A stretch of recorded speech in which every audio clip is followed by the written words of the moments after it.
Assalamu alaikum, everyone. This is Shakil, and today we are going to discuss a very important topic of AQA A-level physics, and the chapter is measurements and their errors. So, in today's lesson, we are going to discuss about uncertainties, which are absolute, fractional, and percentage, and that are integral part of every quantity. And then we'll look upon the combination of absolute and percentage uncertainties as well, where quantities are multiplied, divided, or raised to the power. So this is what we're target today. First of all, we have to look what is uncertainty. So uncertainty means uncertain, how uncertain you are about your measured value. And then you give a range of that. So actually, uncertainty, you can say in a way, it is similar to error, but it is actually not 100% similar to error. Error arises because of some equipment malfunctioning or incorrect method or carelessness of the observer, so that we say that error is the difference between true value and measured value. True value is the one which is the theoretic value, which is 100% assumed correct value, and your measured value is the one that you are taking with some measuring instrument. So there are always chances that you may not get the accurate value. So the difference between accurate and measured value is called error. While uncertainty is actually a range in which you tell that your answer is going to lie or the true value is going to lie. For example, if the true value of mass of a box is 950 gram, but there's a systematic error with the balance. Systematic error is a fixed or constant size error that is part of every equipment, and whatever reading you take with that equipment, the same error is going to be reflected in that. So let's say if you got the reading of 952 grams, so your uncertainty is plus minus 2. Your error is plus minus 2 as well, but uncertainty means that the true value can lie between 948 to 952 because uncertainty gives you a range. Well, there are three types of uncertainties. The first one is absolute uncertainty. It is in fixed amount, and that usually depends on least count of the instrument or resolution. Least count is also known as resolution. So these both are same words. And you know, least count is what? It is the minimum reading taken by any instrument. Okay, this is the main type, which is absolute uncertainty, and then there is fractional uncertainty as well. This is very simple. You are just representing your absolute uncertainty in a fraction. And then percentage is the most common way to represent your error, because if you say that you have measured a reading and there is an error of 10%, so everyone knows that, okay, 10% is fine. But if you say that you have measured a reading and the error is 0.2 centimeter, so no one can know that whether this is how much accurate that is. So that's why usually we represent the uncertainties in percentage. Now, let's discuss something about absolute uncertainty. Absolute. Absolute means, yes, it is always there. So the absolute uncertainty, as I told you, is associated with a measured value, and it is a fixed quantity. So it represents the margin of error in individual measurement, and typically it has the same unit as the measurement itself. Well, a very interesting thing and important thing as well. How to find absolute uncertainty in a measurement? Well, this is the first thing. The absolute uncertainty in a reading. Remember, in a reading, it is equal to half of the smallest division, like half of the least count, you can say. And then the absolute uncertainty in a measurement, focus on the measurement. That is at least plus minus one of the smallest division. Okay, so the symbol for that is delta. So this is the symbol, which is delta. Usually we use this for change, like for change. Delta T is change in temperature, right? That is final temperature minus initial. But here, delta T would be absolute uncertainty in temperature or time. Okay, So absolute error or absolute uncertainty is usually expressed in one significant figure. One significant figure means 0.1 or 0.01. So like it can have any other value like 0.5, but it should be one significant figure.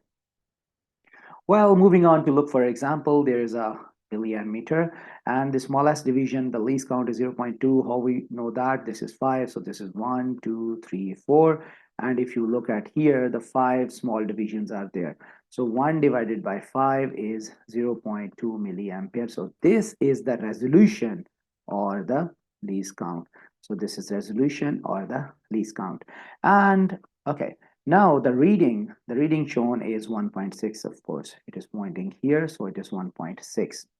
Now, what about the absolute uncertainty? As I told you, this is just a reading. So it is 1/2 of the least count. So this is 0.1. So the reading itself is 1.6 and the least count is 0.1. This is written in one significant figure and its unit is same as that of the current 1.6. The next thing is, if there is a ruler and you're going to take the reading with it, so first you see that how much is the least count or the resolution, so that is 0.1. So we say that the absolute uncertainty in every reading that you take with this ruler is plus minus 0.1 centimeter. Now, at times, we have to repeat the reading. Let's say, if you imagine a simple pendulum is there and you have to measure its time period, the time for one oscillation, it goes over there and comes back. So usually what we do is we take time for 10 or 20 oscillations, and then the time period is the time that has recorded divided by number of oscillations. So this is called repeated reading.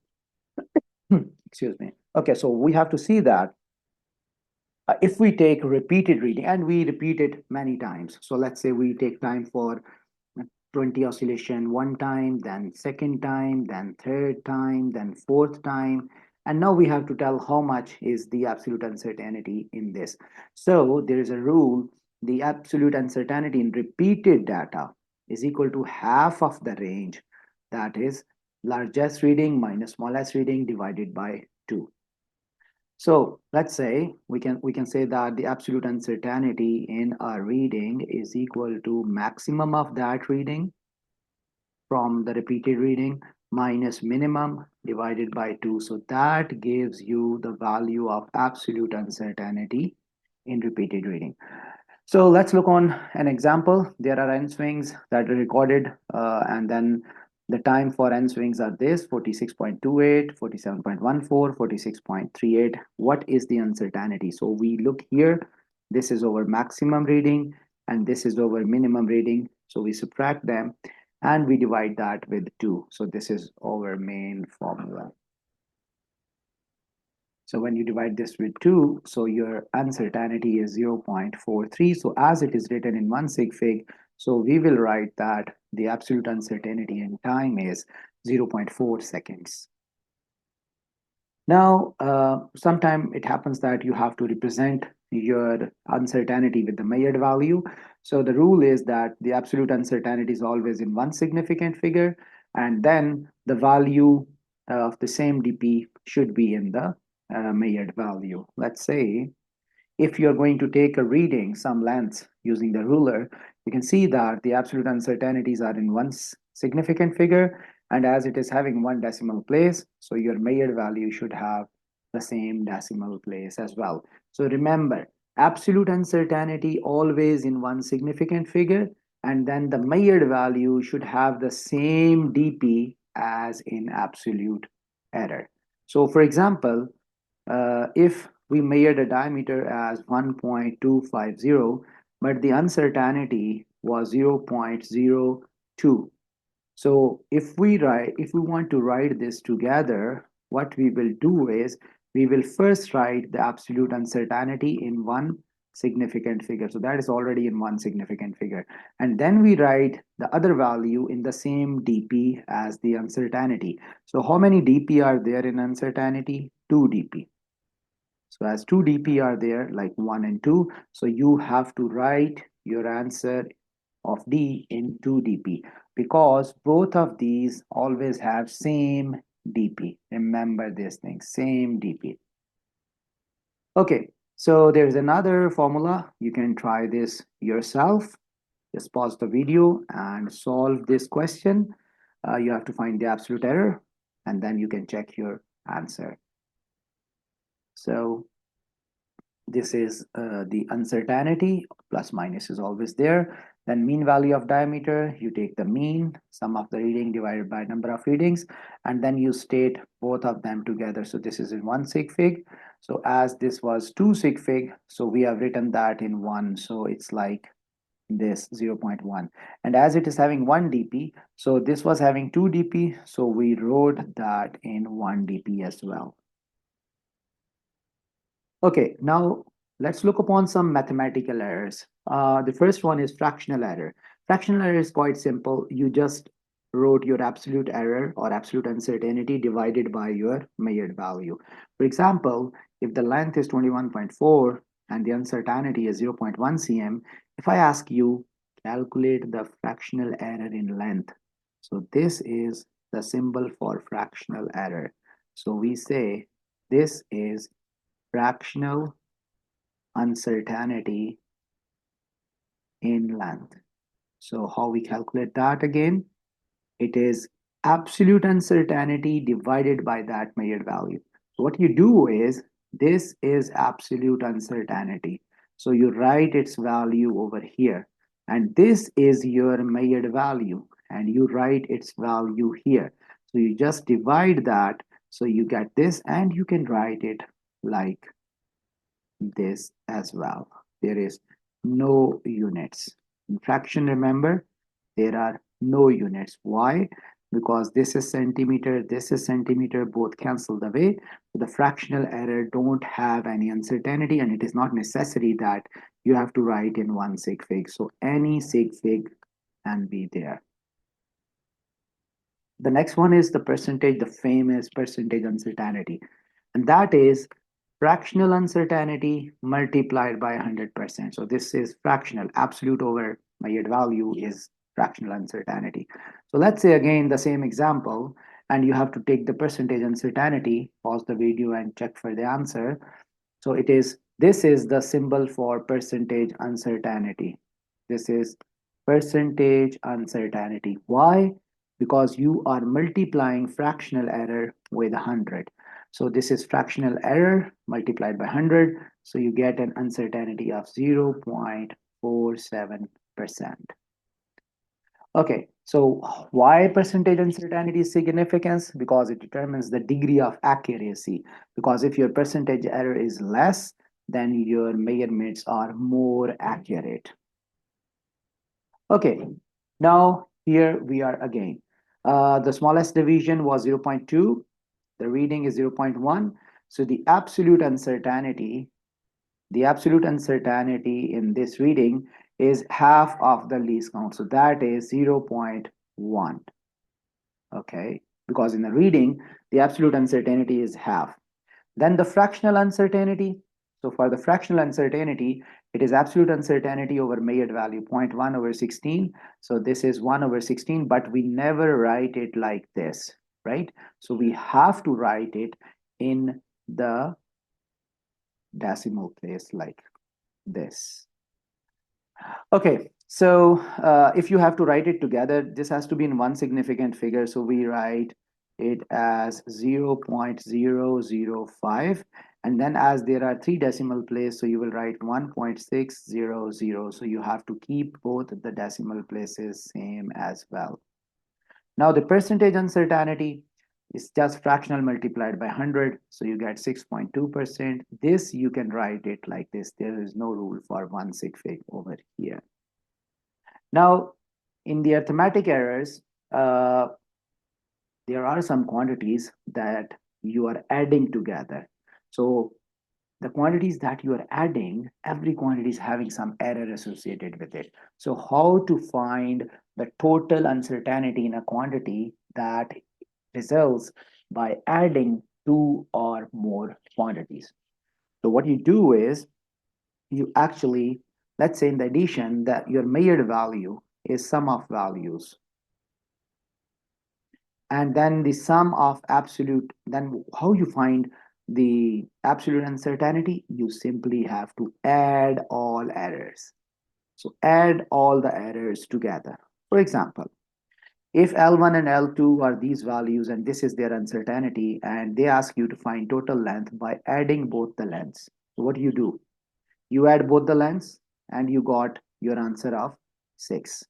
And in the similar way, you have to add all the errors. Remember, if quantities are being added, then you have to add their errors as well. So that's why your total quantity is 6 centimeter and the uncertainty is 0.2.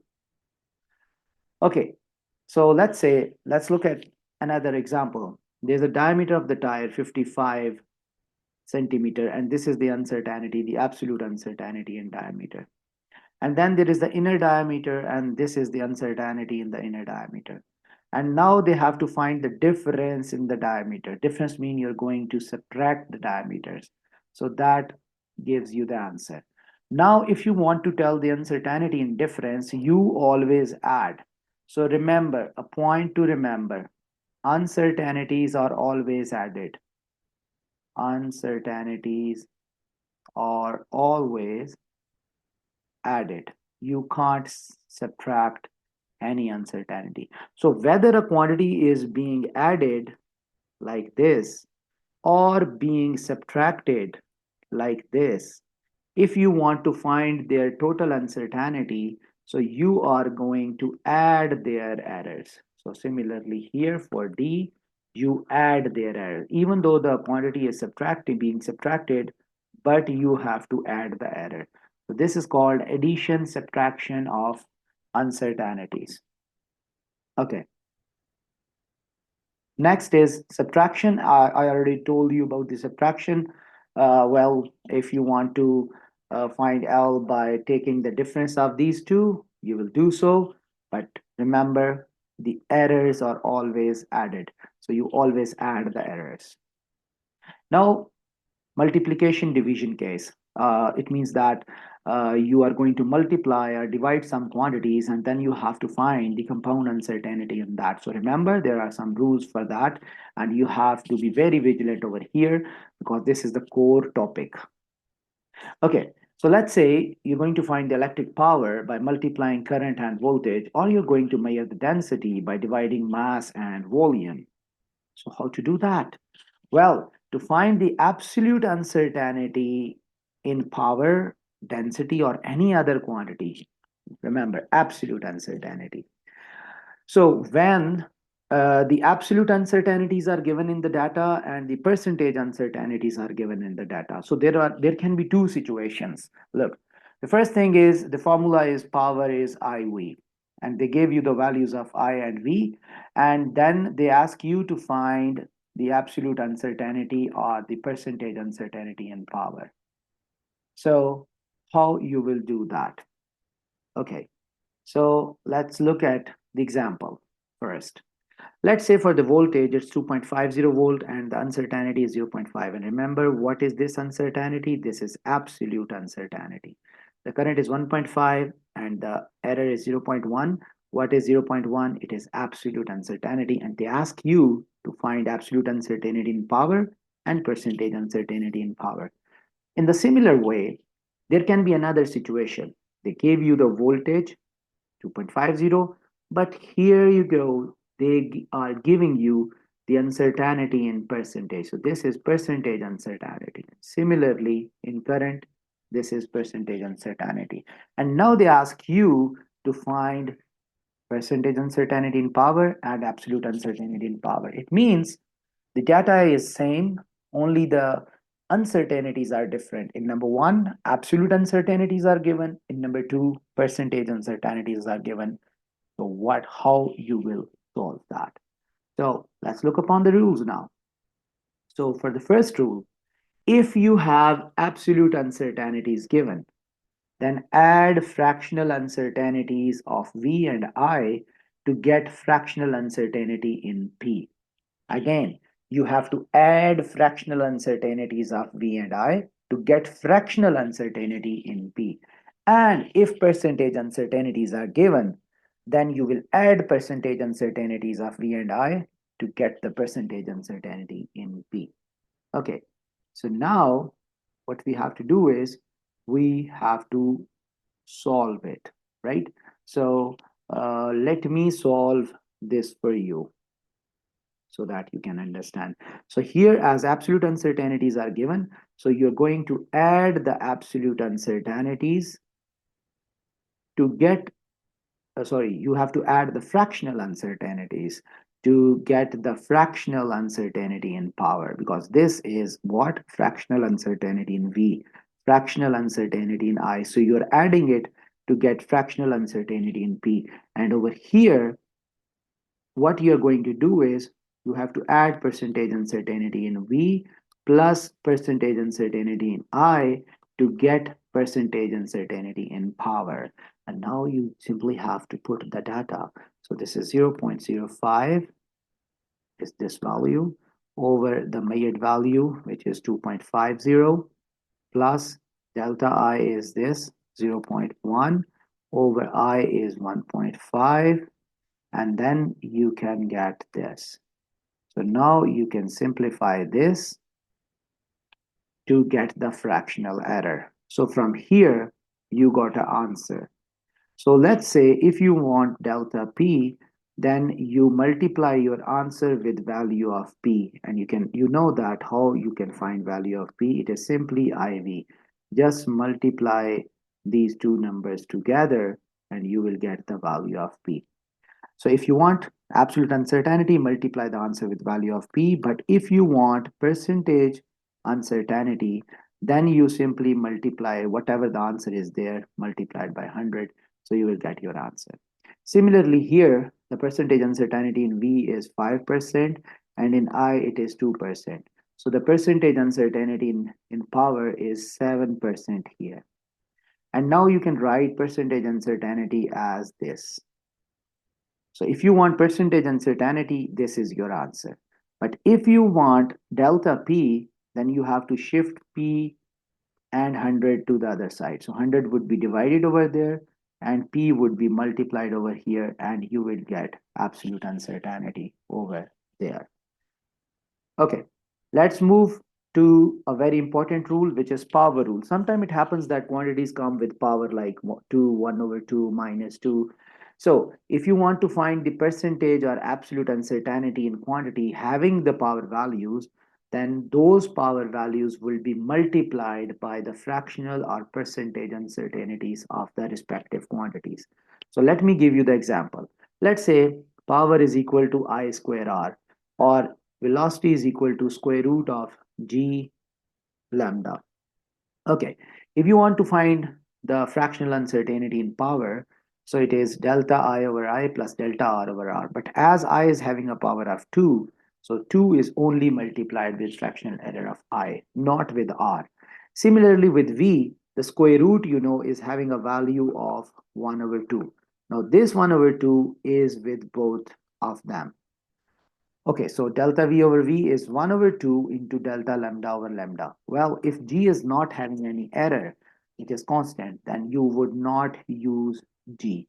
Remember, you have to use the constants while finding the uncertainties. Okay, so if the percentage uncertainties in data are given, so percentage uncertainty in power is 2 times percentage uncertainty in I.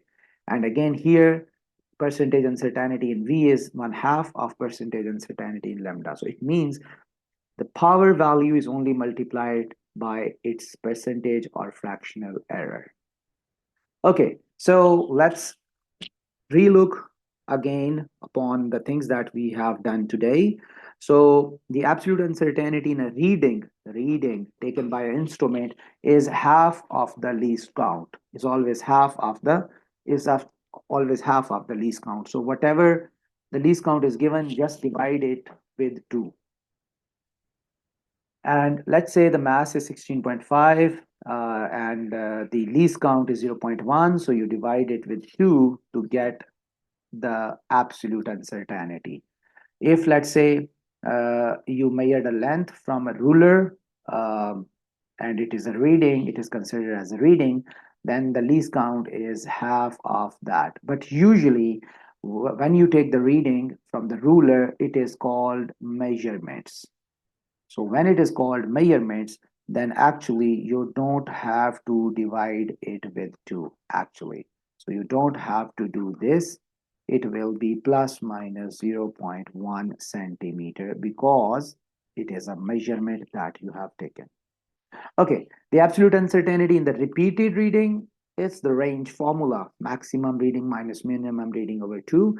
And there's anomaly sometimes, not always, sometimes there is anomaly. Anomaly is a number that is completely different than your values. So 16.3, 16.1, 16.7, 16.5, 17.2, and 16.4. So 17.2 is the anomaly. So you avoid anomaly while finding the absolute uncertainty or while finding the average as well. So even if you have to take the average reading, then you add 16.3 plus 16.1 plus 16.7 plus 16.5 plus 16.4 whole divided by 5. So you avoid the anomaly while taking the average as well. Okay, we have already done this, so let's move on to solve some questions. So let's say here is a data for the time and repeated several times, and the data is given 1, 2, 3, 4, 5. So 5 times given. Remember, there is no anomaly. Why? Because these two values are the same, and these two values are the same, and this value lies so within them. So no anomaly in that. So what you have to do is you have to find the average or the mean value for that.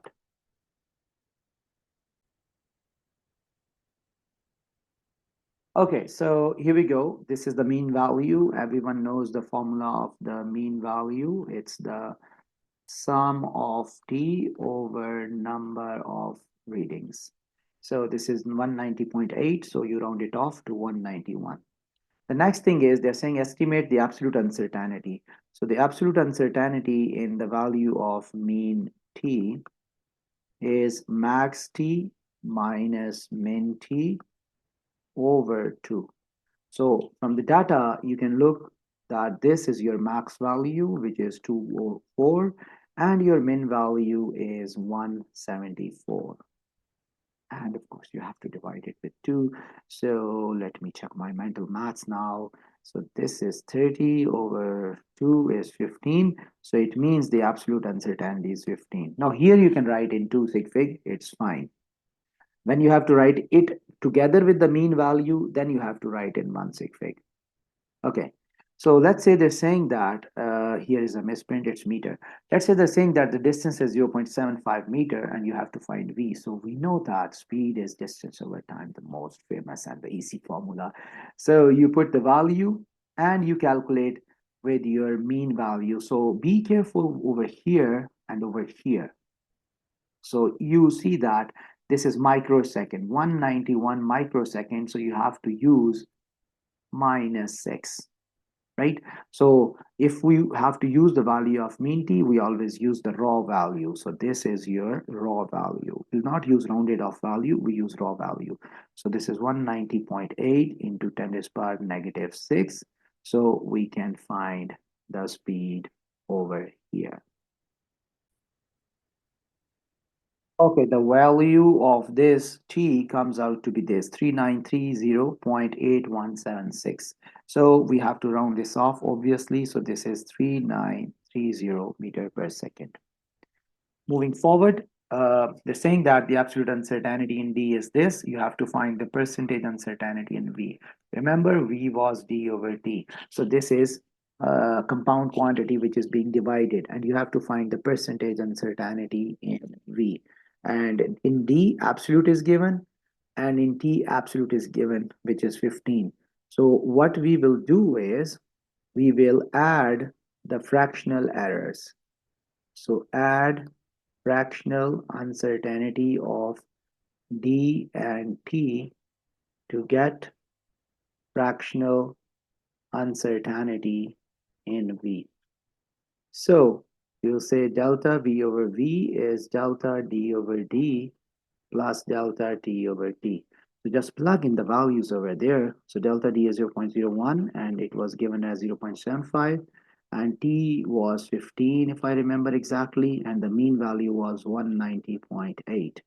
So you have to find its answer, and as you have to find percentage uncertainty, so you multiply this with 100 and you multiply this answer with 100 as well.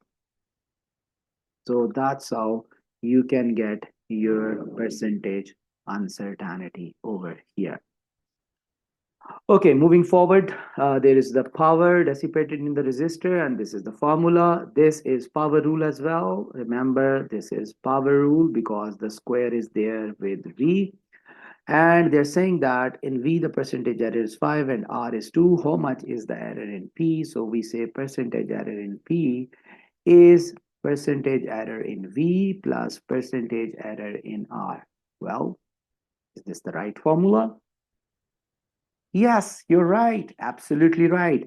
I forgot to take the power. So as V is having a power of 2, so I have to multiply percentage uncertainty in V with 2. Well, that's good work. You identified quickly.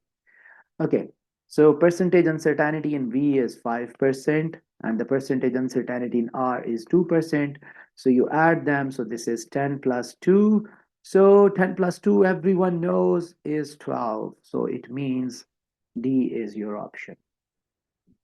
Okay, a micrometer screw gauge is used to measure the diameter of a small steel sphere. A small steel sphere like this.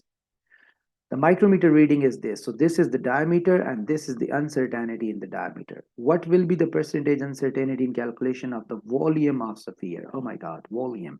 So this is the volume and this is in insert equation booklet. The volume of sphere is always given, which is 4 by 3 pi r cube. And one more thing, they have given you the diameter. So we say, okay, hold on, wait for a second. The diameter is equal to d by 2. So you just plug in d by 2 at place of r and you just simplify it. So this is d cube over 8 and you simplify it. Well, just simplifying for the sake of simplicity actually.